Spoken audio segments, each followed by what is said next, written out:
piss about nothing but the time.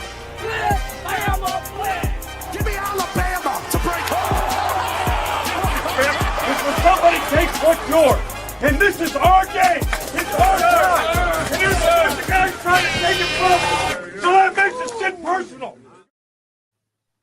Boom, it's Sunday night, talking Bama, baby. I'm JT, your host. Got my man Domo with me tonight, my co-host right up top. And right below us, guys, we got the man, the myth, the legend, that man Randy representing the Dogs from down Georgia. Sir.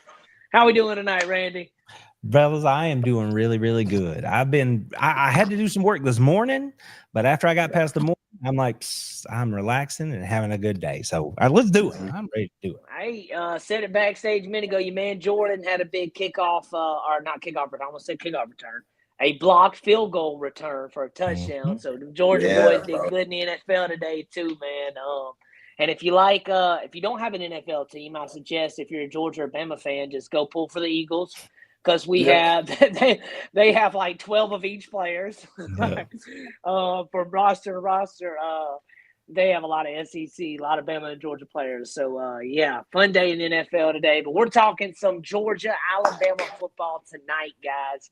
We are now 6 days away from the Tide and Georgia kicking it off, baby. Two juggernauts. Domo, how we doing tonight, brother? I'm doing great, man. Kind of a stressful NFL Sunday for me.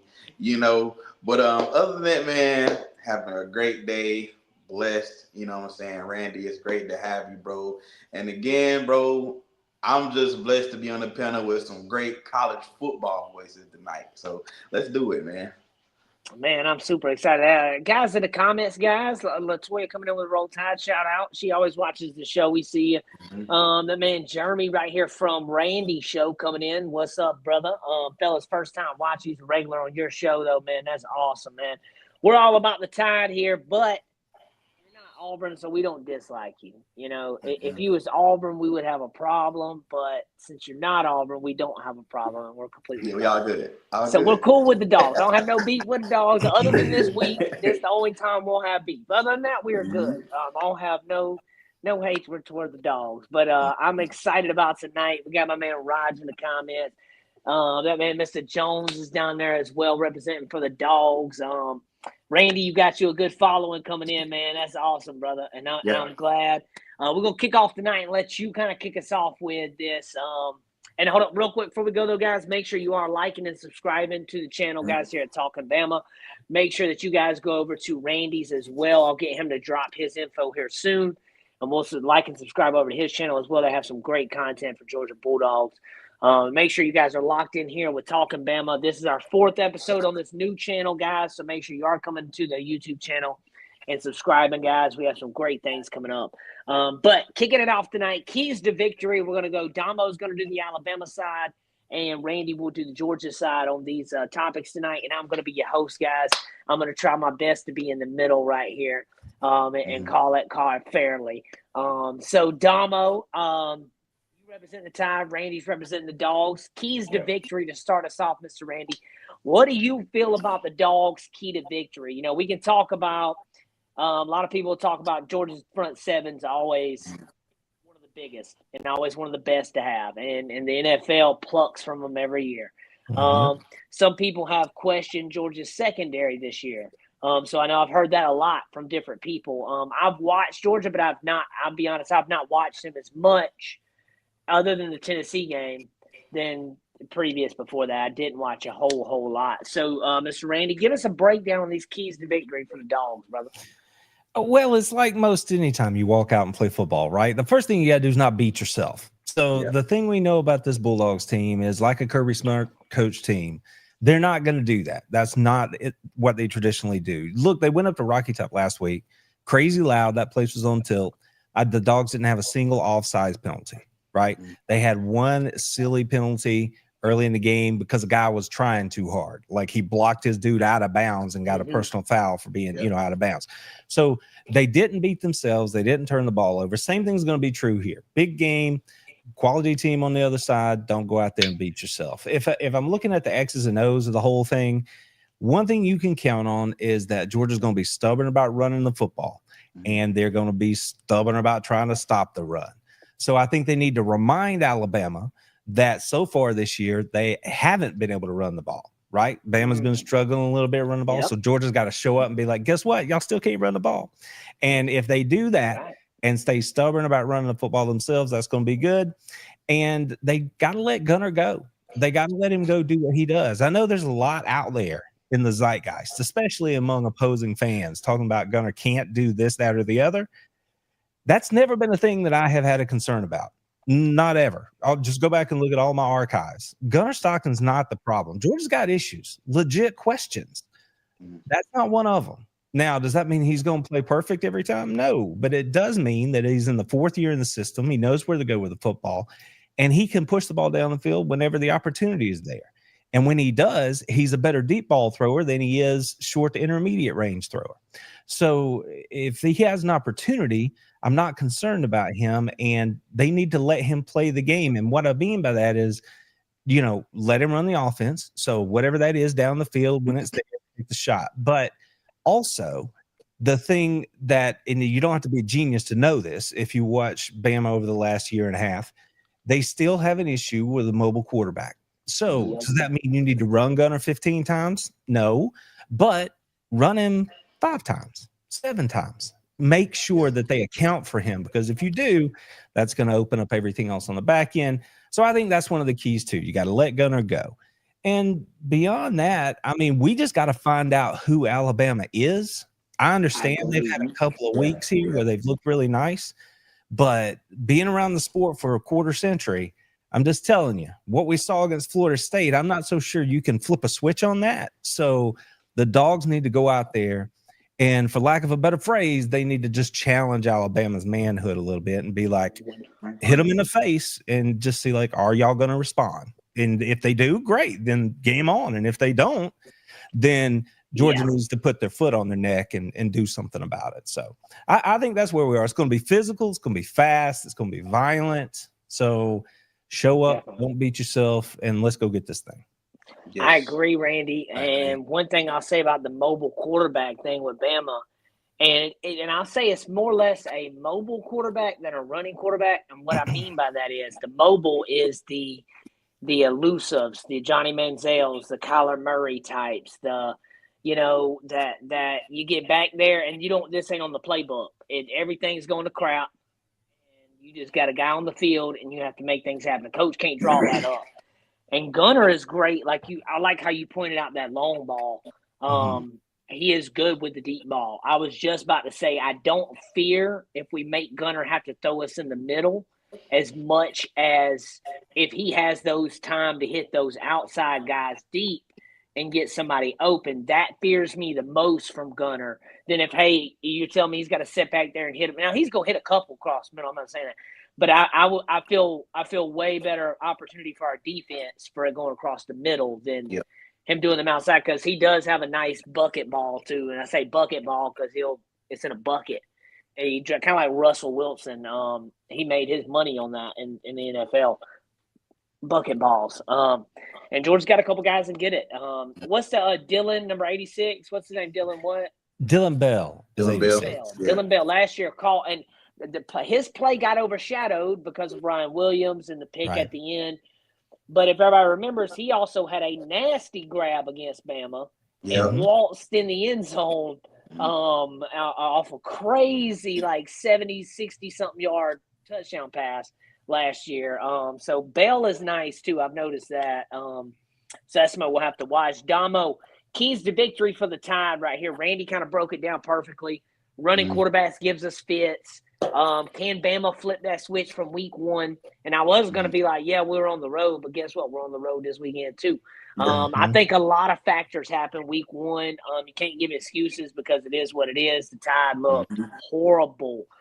And like Randy said, we played a couple of, so-so teams, Monroe, Wisconsin, Big Ten, but, kind of like, So I get it. Kind of want to see what we're like. And then I want to see, my biggest question for the Tide right here in the key to victories is what we're going to do on the road. Not even necessarily what we're going to do. We'll get punched in the mouth. just curious overall. Not even that it's Georgia we're playing. It could be Louisiana Monroe if we got to go to them. Like, I want to see how we play on the road right now. Is it that big of a deal? Because Kalen DeBoer on the road has been a thing at Bama so far, and that's trailing back to last year. So, Domo, write these keys to victory down for me right here for the Tide and how the Tide could win this game against Georgia on Saturday night. Well, I want to kind of touch on something how you both said about Alabama really flipping the switch, because to me, we're in a position where we don't have a choice but to flip that switch on, okay? You're going into a very, very hostile environment, okay, against a great team, a great coach, okay? And this is a team that you have gotten the best on in the past, including, a thriller in Tuscaloosa last season, okay? So they're going to be wanting to get their get back, okay, versus Alabama, especially coming off of a great win against a great Tennessee team, okay? So, I do think that Alabama does not have a choice but to buckle down and flip that switch, because if we don't, it's going to be a long night for the Tide. Okay, let's just put it like that. Secondly, you are going to have to be physical. Like, you're going to have to be physical.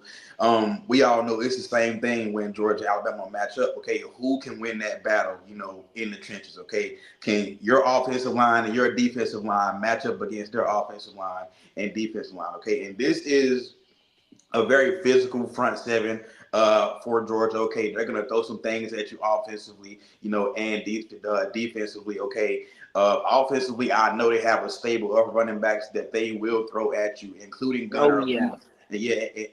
Including Gunner, who can use his legs. Okay, so can you get there? Can your pass rush get there? Can your interior defensive line, can they be physical enough? I'm hoping that we get Tim Keenan back.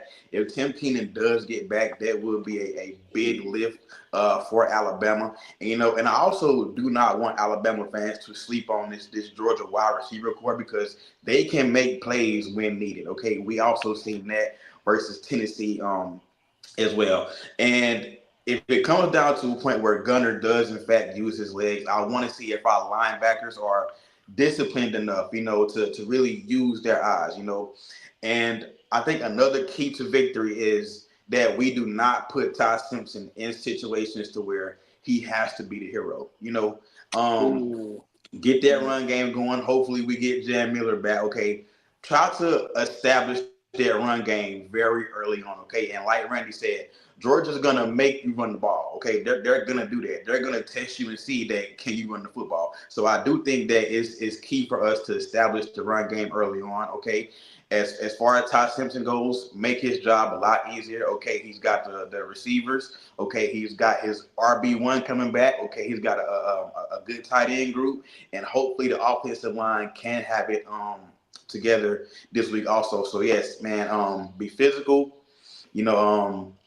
They're gonna test your manhood, answer the call, and just don't put Ty Simpson in pressure situations. I agree, especially with the Ty Simpson hero remark. That's a perfect way to put that. And Georgia has a running back I like, man. And Cash Jones, ain't his name Cash Jones? Ain't that his name? 32. Hey, now. I like him. I saw him running the ball the other day, and I said, "Who is that?" And then I kept seeing him out there, and I was like, "Oh, he plays. He gets some PT." And he just kept getting reps. I do like Cash Jones. I think he's a good running back. Y'all got a stable of them, actually, a couple guys that are really good. I think Georgia Bama is going to be the game of the week, despite where college game day may be going. I get they want to overlook it. Some of that's our fault, though. We can't be mad at Georgia. They're sitting ranked 5th. We're at 17th now. We got pushed back. So, I mean, we had a bad out the gate thing here. But I think at the end of the year, when you look at that Florida State loss, you're going to be like the ACC undefeated champion beat Alabama week 1. I think Florida State's going to run the ACC. I do not think – I'm telling you like this, man. Miami last night beat Florida because Florida don't have a quarterback. If Florida had a quarterback, if Florida had a quarterback, they would be in the national championship contending with that defense. I feel bad for that defense. That defense, I know it's off topic a little bit, but Florida's defense is great, and their quarterback played great is last night. 5 picks against LSU, and you lose by 10 points, bro. Yeah. Come on. Yeah. Come on, man. You could have won that one last night. You could have won that one. And I want to say, Florida's defense kept them in that game for a good Yeah. 3.5 quarters, and I just feel like their defense got gassed at the end. That's all. Yeah, they're not getting any gas put in them from like, oh, the offense score, we're back in it, baby. We got to get one more stop. Like, they're like, okay, yeah, we're still not scoring. So it it is what it is. That's a little off subject, my bad, guys. But I just had to speak about that real quick because I do think Florida is a quarterback away from being actually good. My guy Steele is in the comments here. He's like, poor Florida. He crocodile tears, baby. I hate the Gators. So I know y'all do. Yeah, we love to hate. Every day is a good day to hate the Florida Gators. Mr. Ray, how y'all are with Florida, we're like that with Tennessee. We don't like Tennessee like how y'all don't like Florida. We do not like Tennessee at all, and Auburn definitely. We all know that one. But Tennessee is our one that we're like, it's that orange, man. It's that orange, man. Something with that orange, But yeah, keys to victory though. Mr. Randy broke it down perfectly right for the Dogs. Hey, it's a tie. Don't respond back. You put the foot on the neck, put them out of misery. That's what you do at that point. I think Georgia's going to be ready to go. I think they're going to be ready to punch us in the mouth to start off with. We're either going to have to dodge, take it, and come back. And like Domo said, trenches one good thing. Don't let Ty be the hero. He don't need to be the hero. He needs to be just the guy. Like, he just needs to be mellow, cool Ty. We don't need him trying to have 500 passing yards because then we're going to be putting in some situations that, we don't need to be in one. I personally wouldn't mind a shootout against Georgia because I feel we can score. I'm just more worried that at that point their defense gets the extra stop and we don't, if that makes sense what I'm saying. Because in a shootout, it comes down to who got the one stop somewhere. Somebody got a stop somewhere. And that was the turning point, So I don't want it to be that. But moving to the next topic, this is probably one that I actually saw Randy post about as well today, about the home field advantage. Is this going to be a factor right now for the Tide rolling in to between the hedges at Sanford Stadium? That right there, we haven't been there since 2015. Last time we were there, Kirby was with us. Now Kirby's on the other sideline. We're coming over there to their place.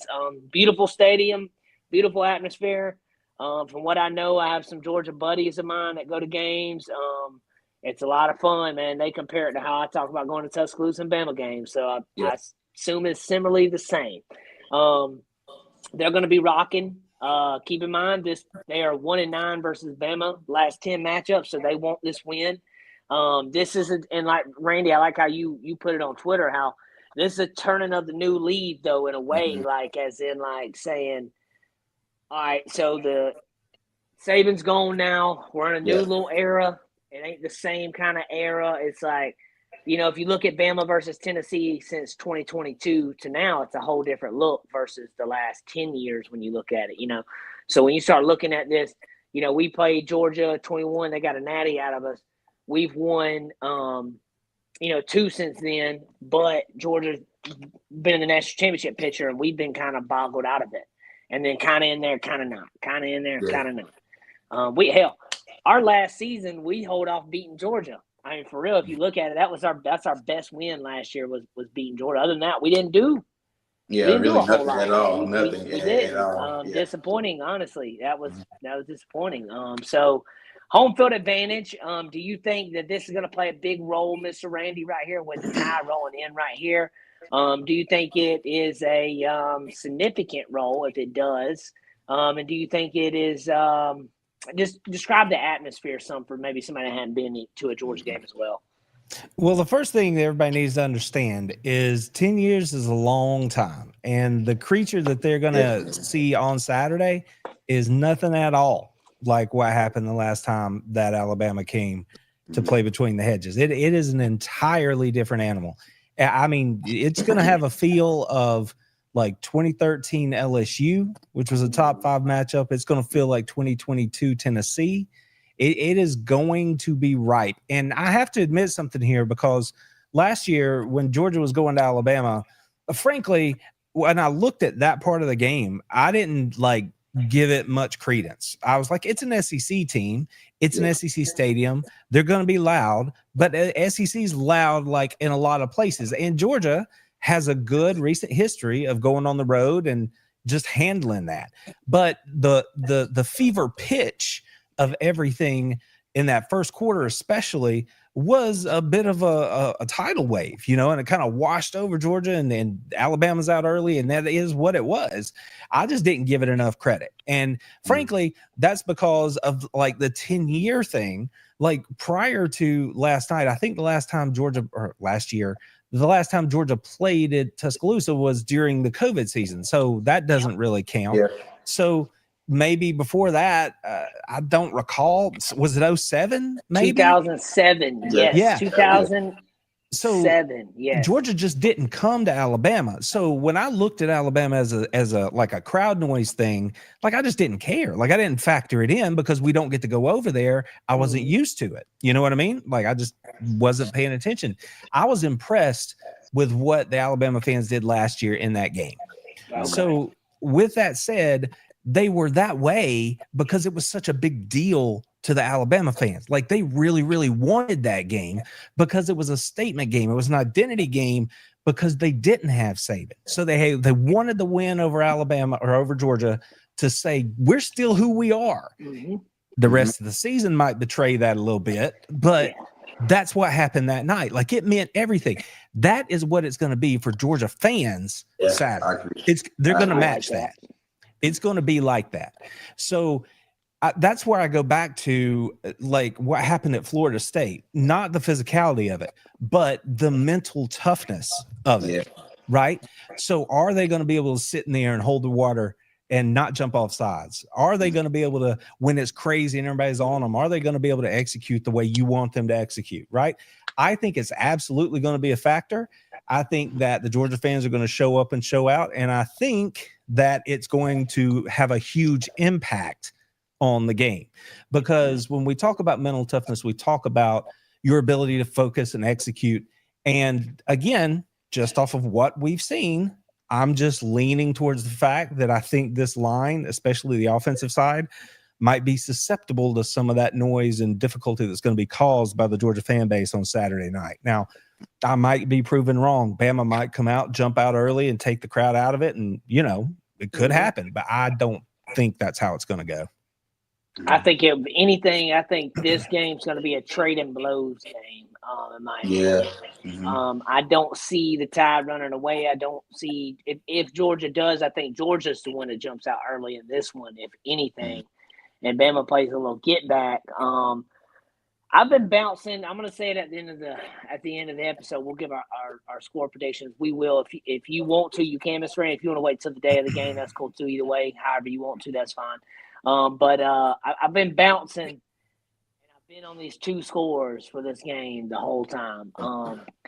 And you talking about that has got me even thinking more in it, because I know the Georgia fans are itchy for this. I got a couple Georgia buddies. Where I live at, I'm right next to Georgia. So, like, there's a whole bunch of Bama Georgia fans in this side, in Florida, too, in this, like, pocket corner where we live at in Bama.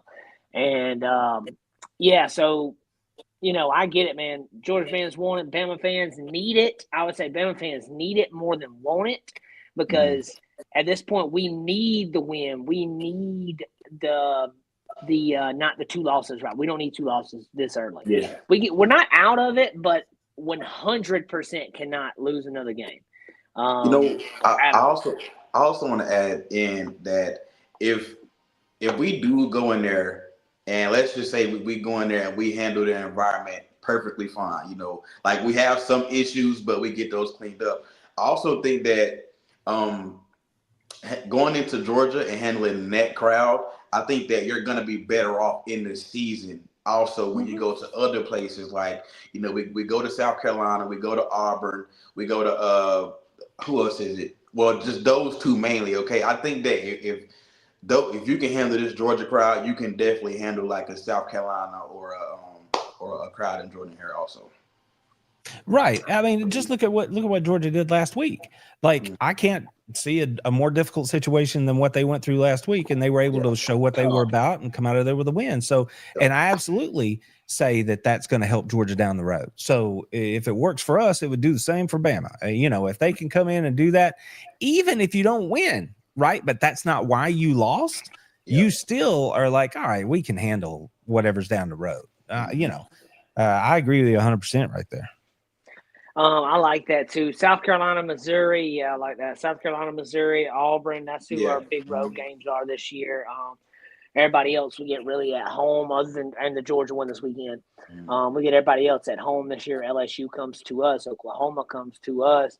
Trying to think. I'm missing Vandy. Got to come to us. And hey, you can laugh about Vandy, man. They're getting better and better every year. Literally, they're getting better. And they did get us last year. I told somebody the other day. I said, there was a younger fan. He's an Auburn fan, and he was clowning about it still. And I said, you want to know how long it's been since Vandy beat Bama? There has never been a cell phone text message ever saying Vanderbilt beat Alabama until last year. I said, you want me to go one do you one better? In 2022, before Tennessee beat Bama in 2022, there was not an iPhone ever send a text message stating that Tennessee beat Alabama. The first iPhone message ever that went through of Tennessee beating Alabama was in 2022. So, no iPhone 4, 5C, 6, 7, 8, none of those phones have ever sent. And I was like, that's crazy to say and think about,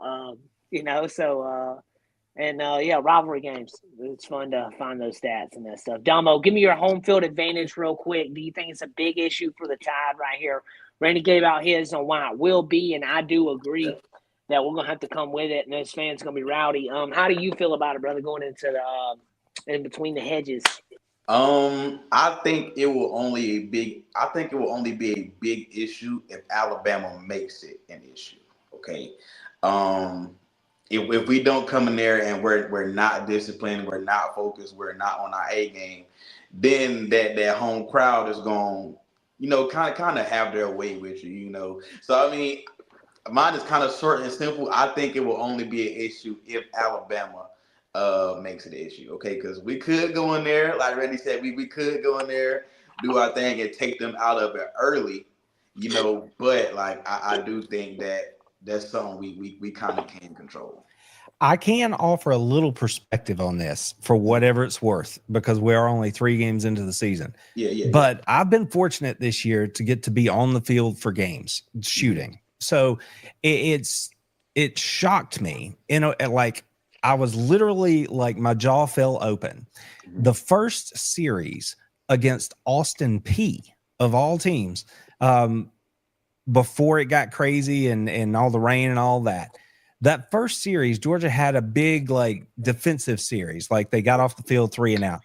When it got to 3rd down against Austin P, I was behind the offense at the back of the end zone. So not even at the loudest part of the stadium. Okay. The students were at the other end, but it was so loud on that 3rd down. I literally was like, ow, that hurts my ears. And I'm, right down here, and this is friggin' Austin P. So whatever that means, that crowd can get it up, and get after it when they want to. So we'll see. I know they're going to be juiced. It's just if the team shows up and does their part, then we'll see how crazy it gets, But I was impressed, honestly. I was like, I wasn't expecting it at all. Not against Austin P. They got me a little bit, and I think it's because Bama fans are just kind of rowdy this year. But normally you don't hear 11 a.m. Bama games get rowdy. I went to the Wisconsin game last week, Alabama, Wisconsin. And when the Ryan Williams 75-yard play broke out after halftime, half the stands were still empty from people at the concession stands because the quarter just started. It was first play of the 3rd quarter. Yeah.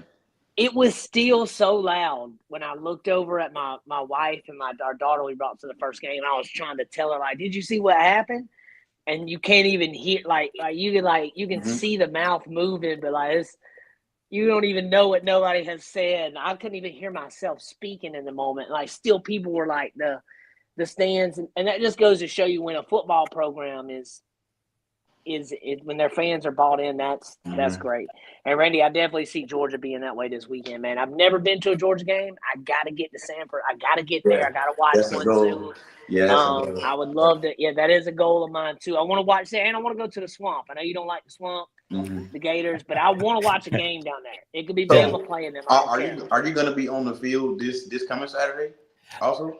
Well, the weird thing is I never know for certain until like Wednesday, but Okay. because I'm part of a team. So, but odds are that I will be. Like I'm planning to be there. But we'll see. If I'm not there, then I'll be right here doing something. So it's just one of those things that I don't get to do this on game day because I've been over there. But that's been a whole lot of fun, because it'd been a long time since I'd been on the field. And it just reminded me, like being back at that first game, I was like, oh yeah, like you see the players and you see how large they are in person, and that's your first indicator, because you get lost watching it on television. You forget, but you get down there close and you see how big they are, and then the game happens and everything's moving real fast. But it took about a series or so, and I was like, that's right. This is football. This is what it is, because you hear it, you see it, you feel it, Yeah, definitely feel it. Yeah, and I'm like, this is cool. So I'm very grateful for the opportunity to be back down there this year. Yeah, man, that's awesome, dude. I'm glad to hear that. You're on the sidelines, man. That right there is a unbelievable feeling to be at and to do things with, especially the team you love. On top of that, it's a whole nother level.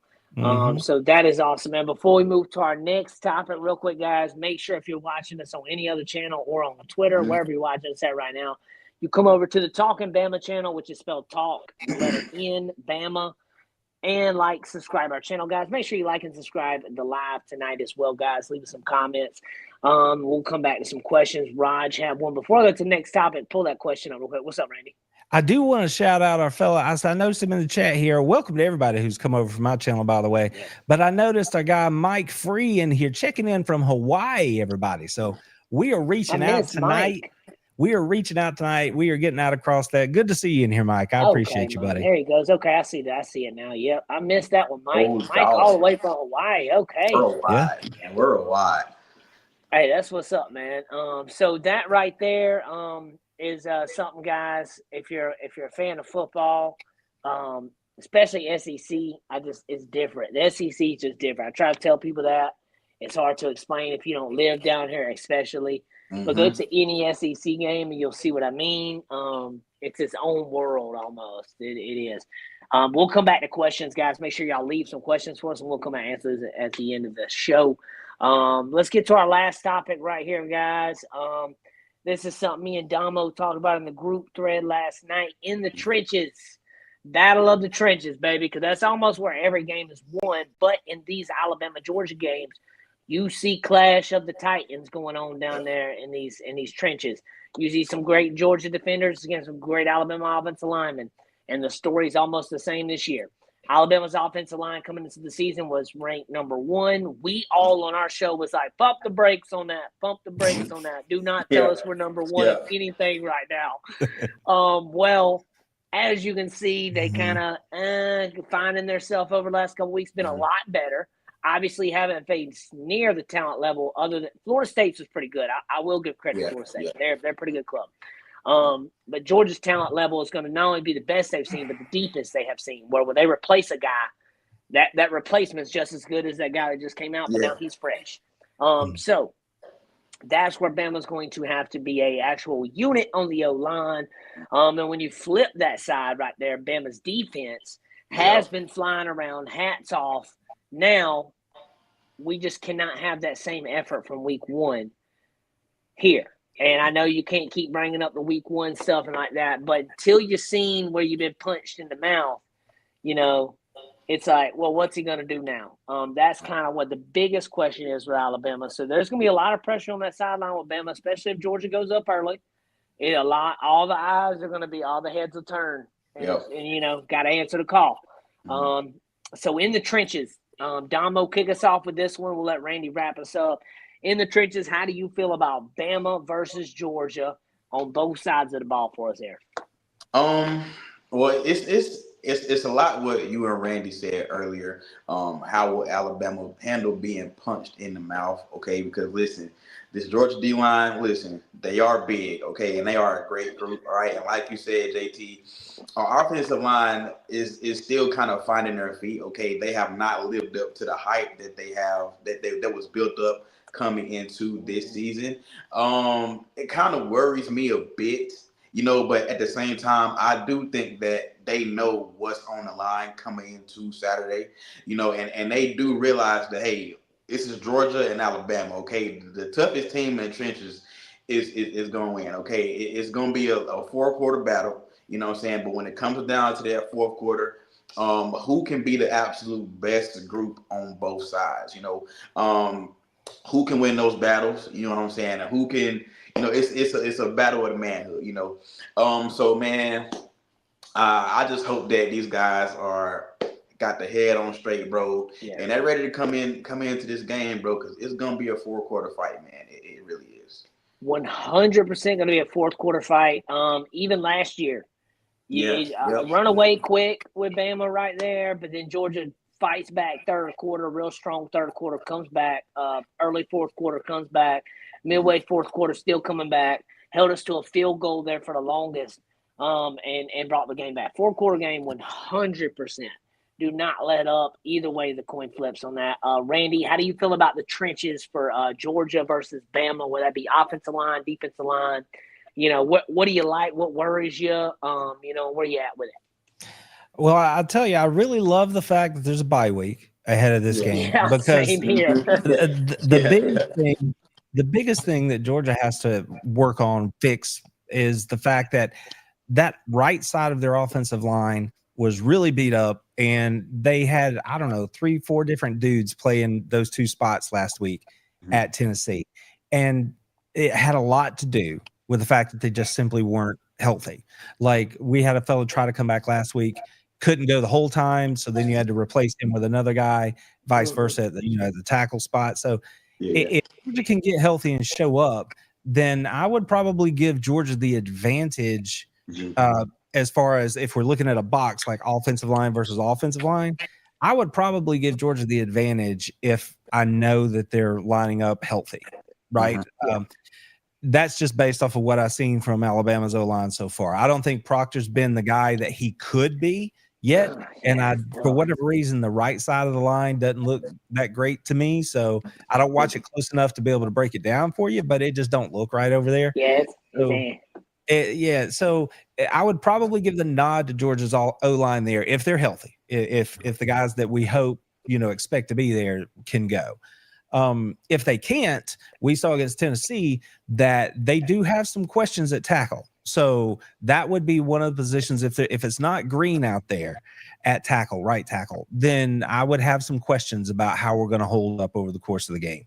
So that leads you down the road to quarterback pressure and all the other stuff, right? So that would be my biggest concern. As if we were to turn it around defensively, my thing is, I just said that I think Georgia has the advantage on the offensive line. So my question is, can Georgia get enough push from Christian Miller and Gabe Harris and maybe Q Johnson to get us a little bit of pressure on Ty Simpson? Because I think that's going to dictate the game, because essentially it becomes a numbers game in my mind, not because that you've got Williams or Bernard or whoever that's going to be your number one.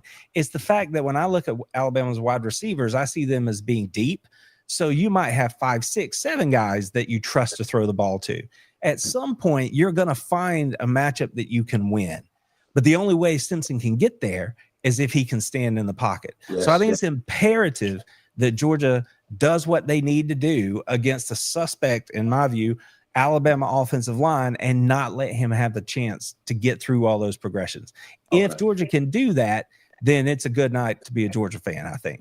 I think that's just a big old question. Now, if Alabama, who hasn't really run the ball all year effectively, if they show up and they're running the football effectively and aren't going to bail on it, which is something I know Bama fans are sensitive about, that the Boers like, we got to go. If they stick with it and are being effective with it, then obviously that becomes incumbent on a Georgia defense, which has looked pretty good against the run this year.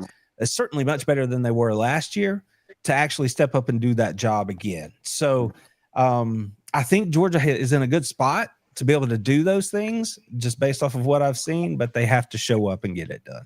So, Randy, to go back to that Tennessee-Georgia game, if Tennessee could ran the ball more consistently, consistently key here against you guys. I think they could have actually won that game in the first half, honestly, if they wanted to. But well, not really. They could have won in the first half, but they could have been in a way better position, is what I would say. Because when they were up 21-7 at one point, if they could have got the ball back and slowed it down a little bit, like keep now that we're up, keep Georgia on the sideline for a minute, like, and let's kind of wear it down, wear and tear, getting the mental health here. But they couldn't. They had to pass. It was quick. They were quick scores. Georgia, Bama, Ohio State, elite defenses. You're gonna have to eventually nick and pick and beat somebody at that point. You're going to get one or two over the top, but then they're going to cut that off, and it's going to be blown coverages if anything after that, but they're going to cut that off for the most part. And they're going to make you go underneath. They're going to make you get the 3-yard run. Can you get the 4-yard run and be patient? And that's where I think Tennessee slipped up some in that game. And that game was back and forth. That was the best game I watched all year, though. But for Bama, got to be consistent. Go ahead, brother. Consistent's the right word, and I would say you said Tennessee slipped up. I would say Georgia stepped up. Well, so that middle of the game there, they really did play the run a whole lot better, and that really changed what Tennessee could do. Because it changes what they can do offensively or what they want to do, and Georgia was on their P's and Q's. I don't know what happened to that in the fourth quarter, because they drove the ball right down 5 yards a pop in the run game. I'm like, what are we doing? That's why I said consistently. I didn't want to say like they couldn't run, because they had moments. Yeah. There was definite moments where they were doing their thing. But it was a consistent. Same thing with Bama. I'm getting to the point of where Bama will have to – we've done it at moments throughout the year where it's like, all right, Ty looked good there, good handoffs. We're running lines, blocking good that drive. Next drive, it's like we forgot what football was. So consistently, in my opinion. Now, Bama could be getting back in my opinion, the two – if you had to break down Bama's roster at the beginning of the year and you said, give me a top 10 people, two of these guys are top 5, in my opinion. Tim Keenan and Jam Miller. Both of those guys are heavy pieces we have not even seen play for the Tide yet. And beyond locker room guys, too. We're not talking about just on the field guys. These guys are the sideline guys, the locker room guys, the in the trenches with you guys. Tim Keenan can take up. We talk about us not being able to stop the run on defense. 2-3 blocks. Very, very well. 2-3 blocks. Yes. Yeah. Tim's going to take an offensive lineman or two with him, just him. And you're going to put the best one on him, or you're going to put 2 on him. You're going to have to. He's going to stop. And that's going to leave your linebacker or whoever, your end, whoever you have moving around. We move down to safety sometimes too. That keeps him unblocked most of the time, unless they bring an extra tight end for the line at that point, to pick up whatever. But that's going to be big. We talk about our run game. Jam Miller, our number 1 running back. We're running right now with Kevin Riley. If you would have asked everybody on our panel before the season started, we would have said he would have transferred. Okay? Because we didn't see this coming. He was a guy that myself, I said that, hey, I don't see him touching the field at all, okay?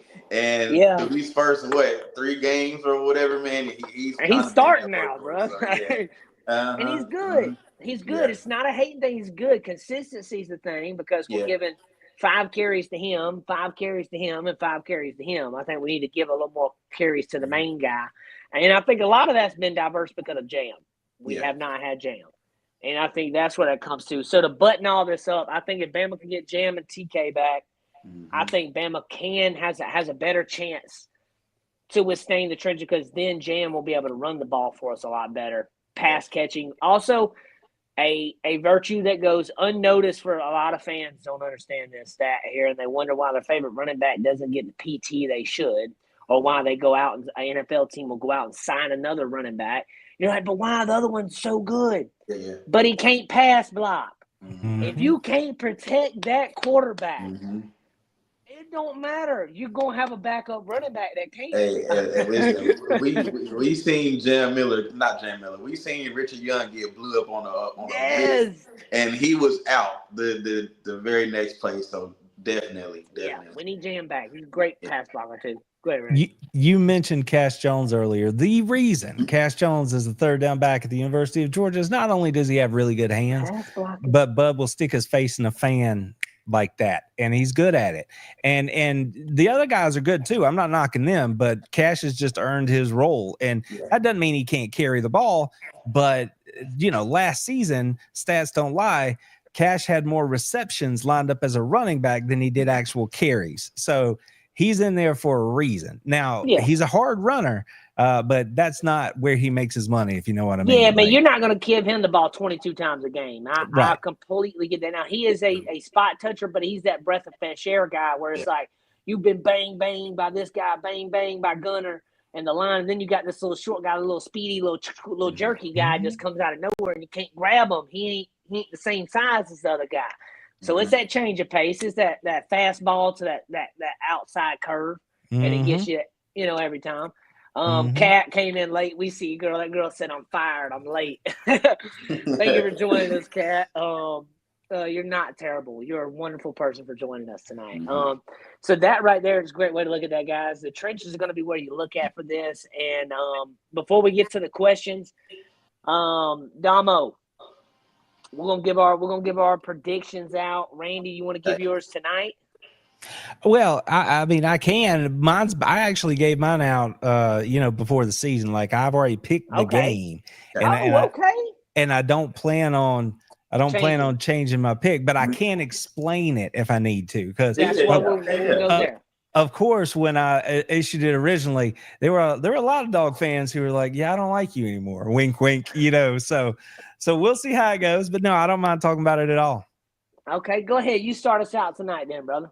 Yeah, it's when I did my preseason prediction for the full schedule, I looked at it and thought Georgia's probably, and I was looking at their youth, and I was looking at just the way the league is and all those things.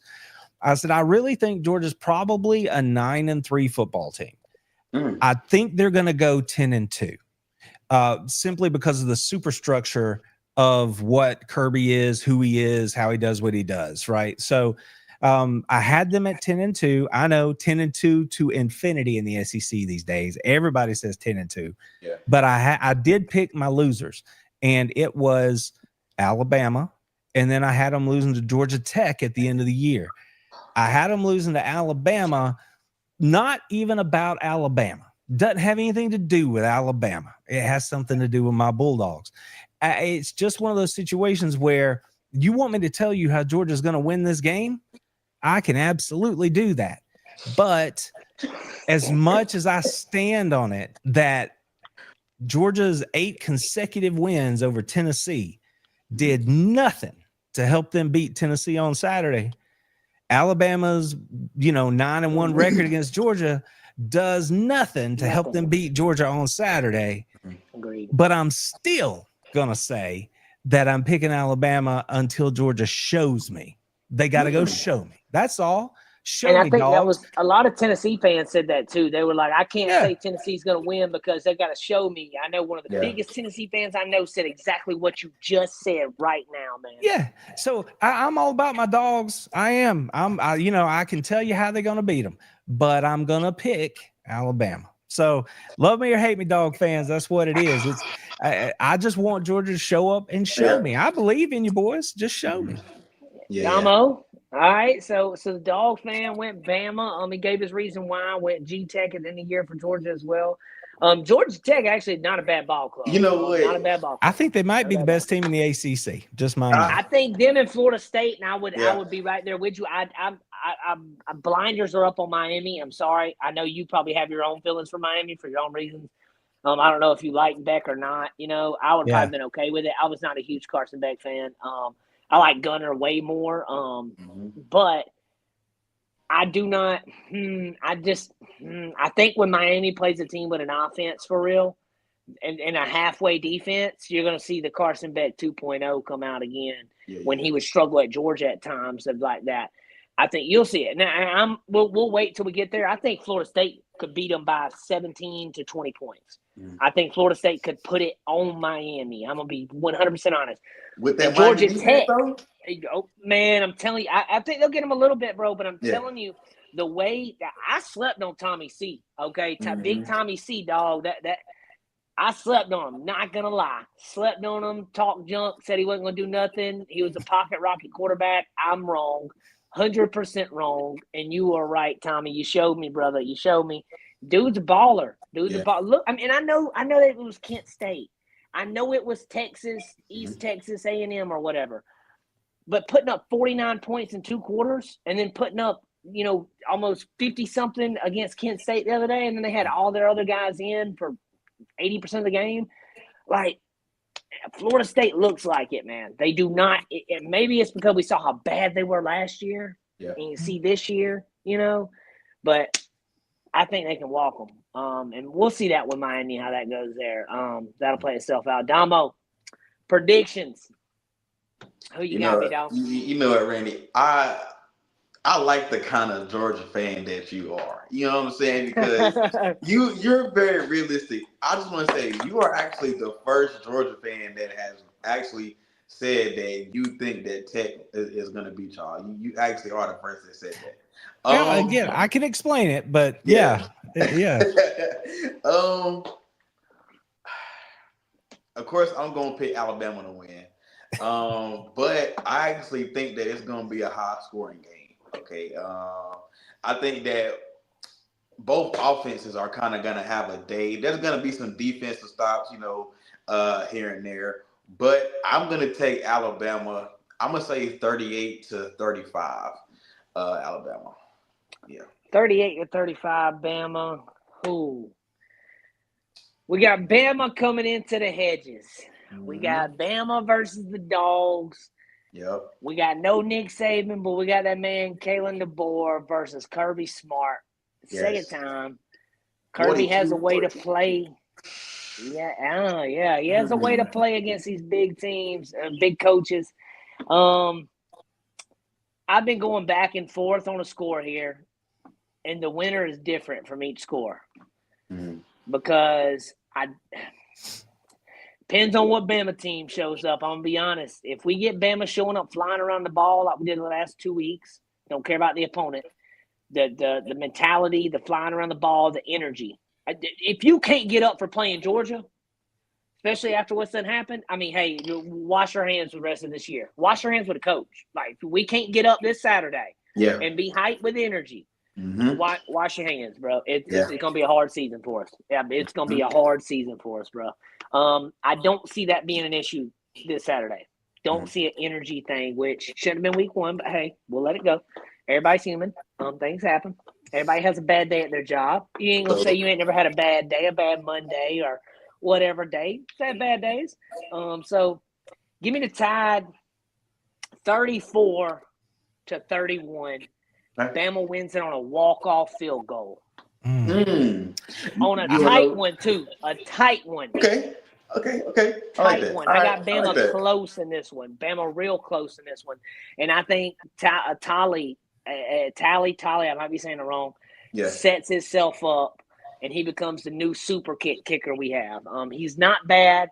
He needs a little bit more uff in his stuff sometimes, but I like him. He's progressing well.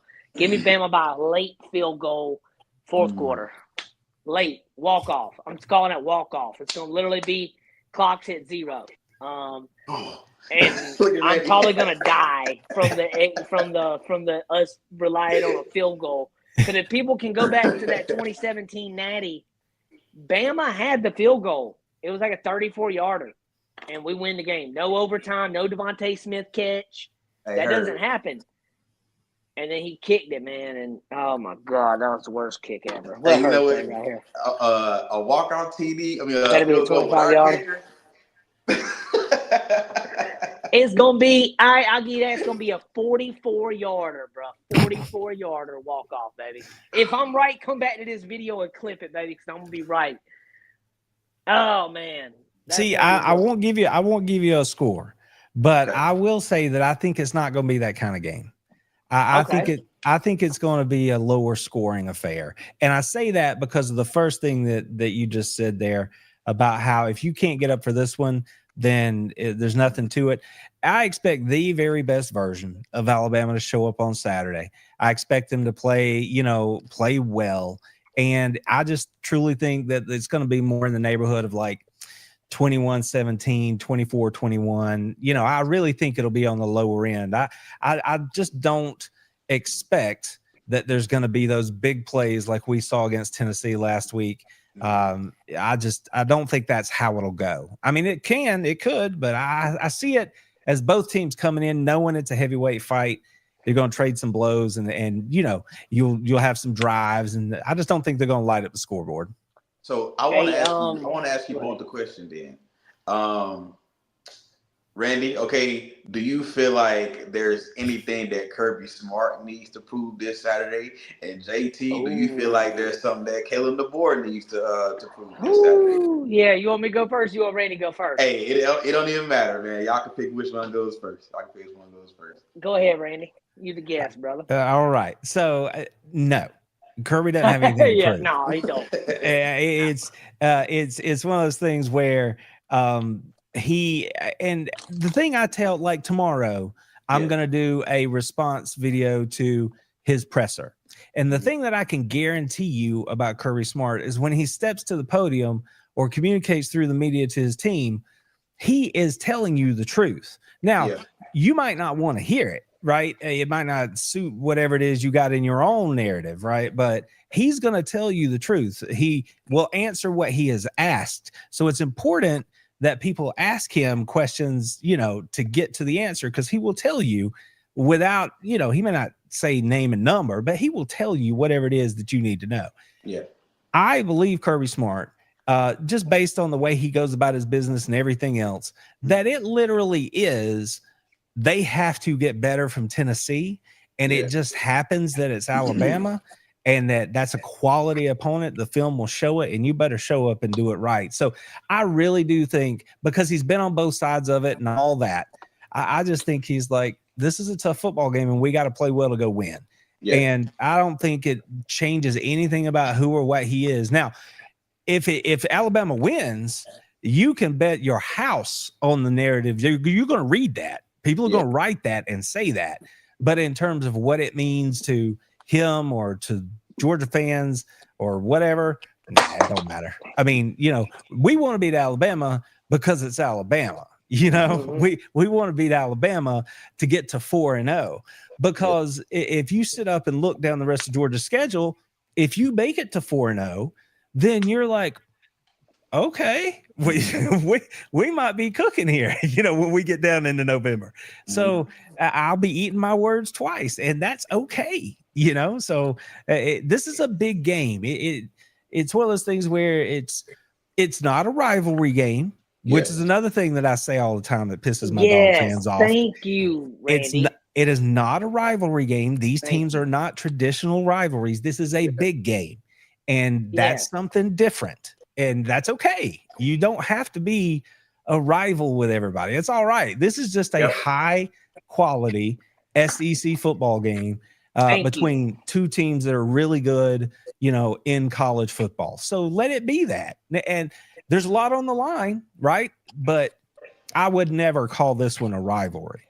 So, Randy, the only way I could say that the rivalry would be there, if 40 more years of Alabama and Georgia go on like the way it has, probably the last 10 to 15, then I could say it could grow into a rivalry. But I just don't see – I'm with you. It's a big game. It's a big game matchup. How did we start this conversation? It's been 10 years since Alabama's been to Athens. Yep. You cannot have a rivalry if that's the reality. It's not a thing. It has nothing to do. That too.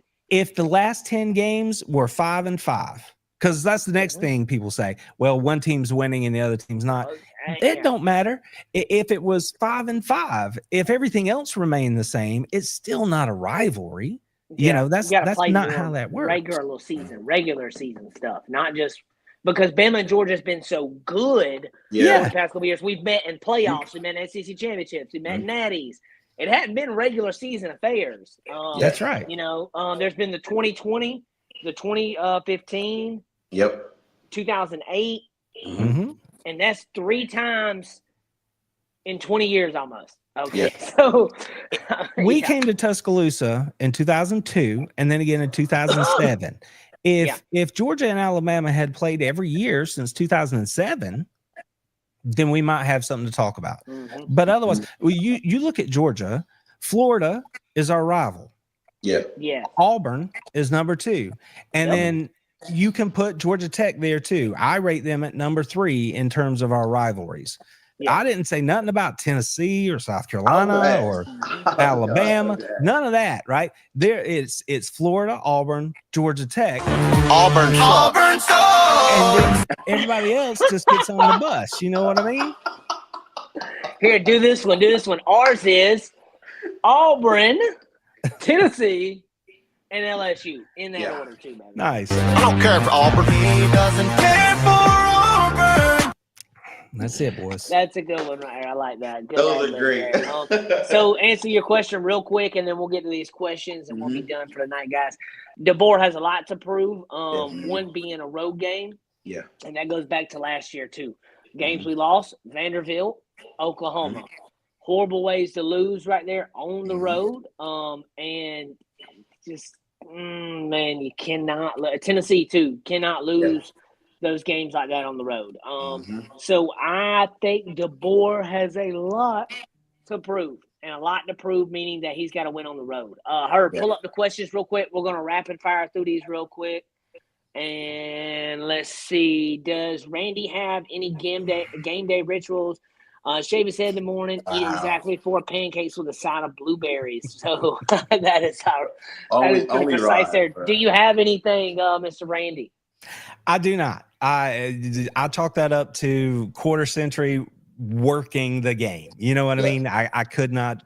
I haven't been able to develop any of that because I was always like, got to do this, that, or the third thing, you know. But I will say this, for the last little bit here, I've been able to be at home with my girls on the weekends in the mornings.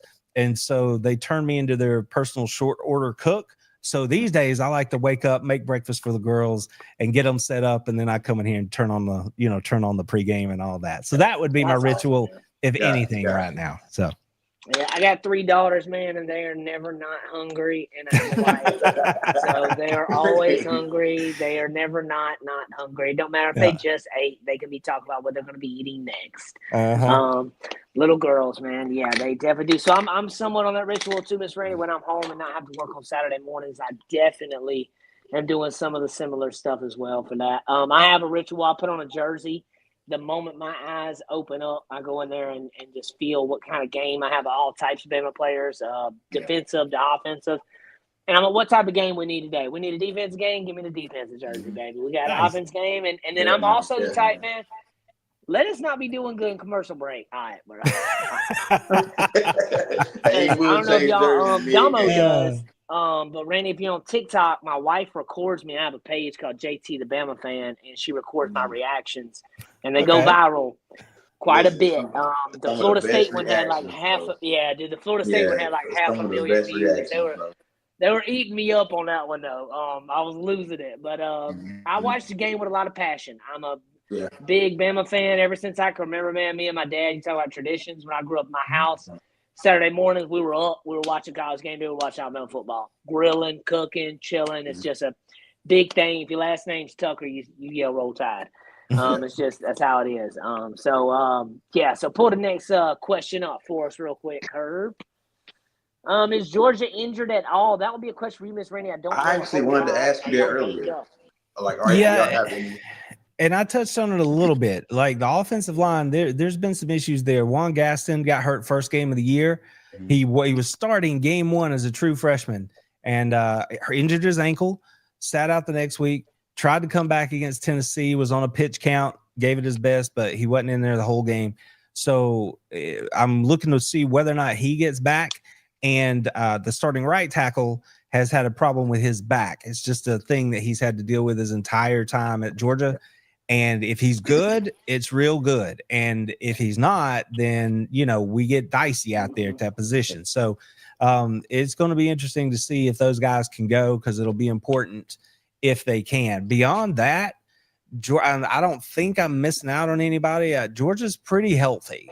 There's nothing going on that I'm aware of right now that we don't already know. They lost a young player against Austin P. He had a season-ending injury, and he was playing, but we can't get him back. So everybody knows about him. So that's about it. Georgia's pretty healthy outside of the offensive line. That's a sore spot.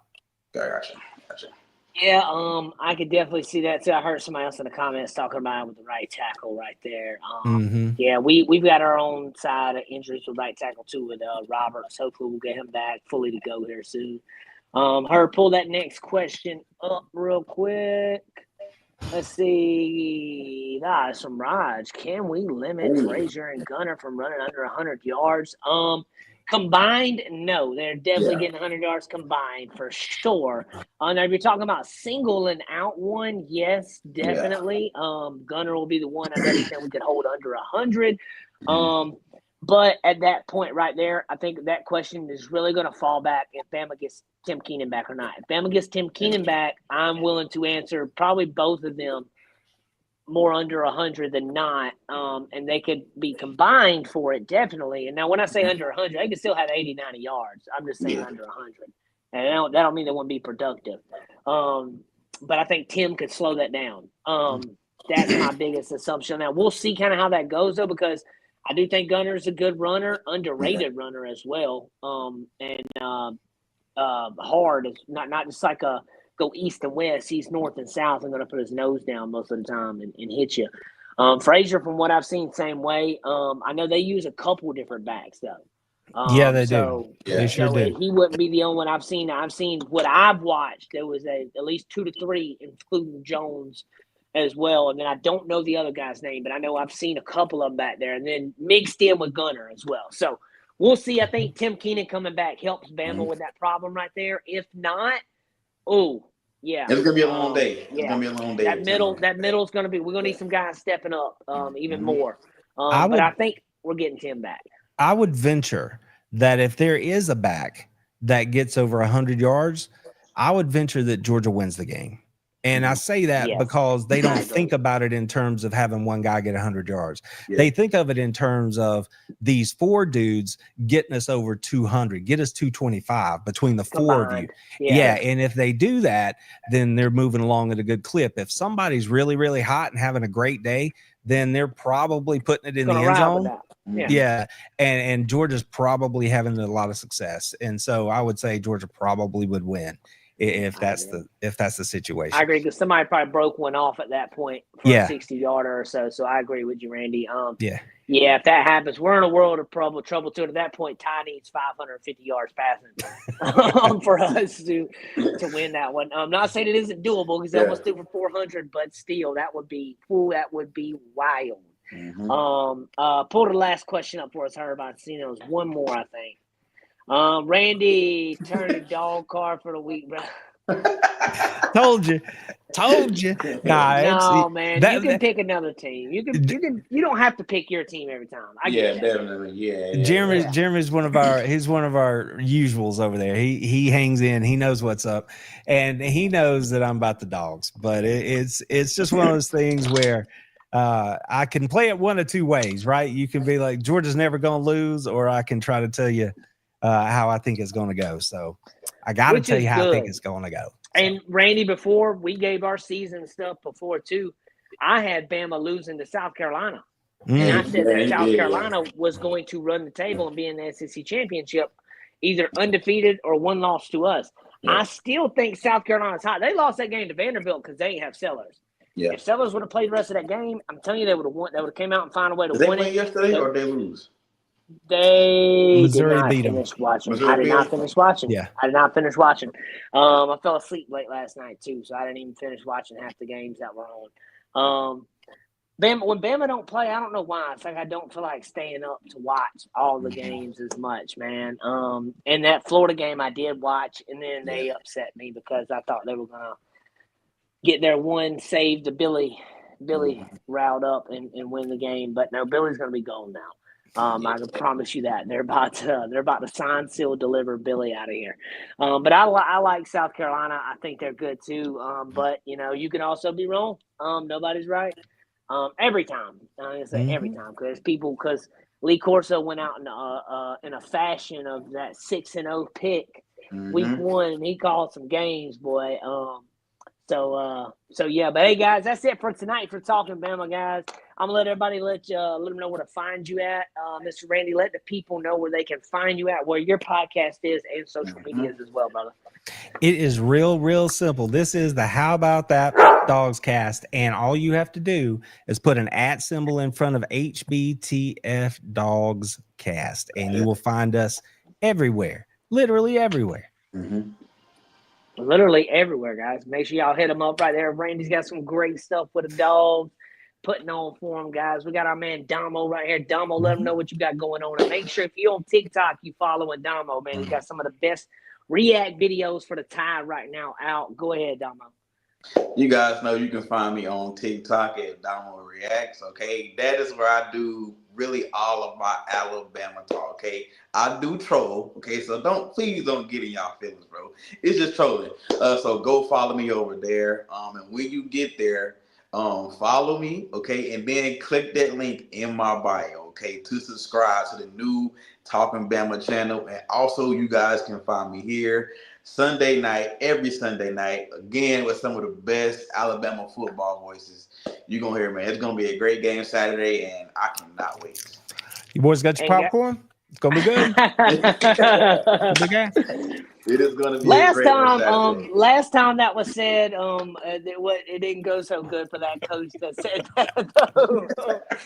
But that was also, we had Nick Saban then too. But guys, there's some also great shows coming up as well. Herb and Raj have their podcast coming up. You're going to catch Randy on there with them as well later this week. You can check them over at the Herb and Raj Center on their channel, guys. And also, I believe, Randy, you're going on the Way Offsides podcast as well this week, correct? That's right. You'll catch me there on Thursday. Yep. I'll be with old KB on Tuesday.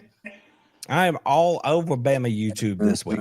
He is going to be all over the Bama channels this week, guys. So y'all get ready for Randy. We kicked it off this week with Randy.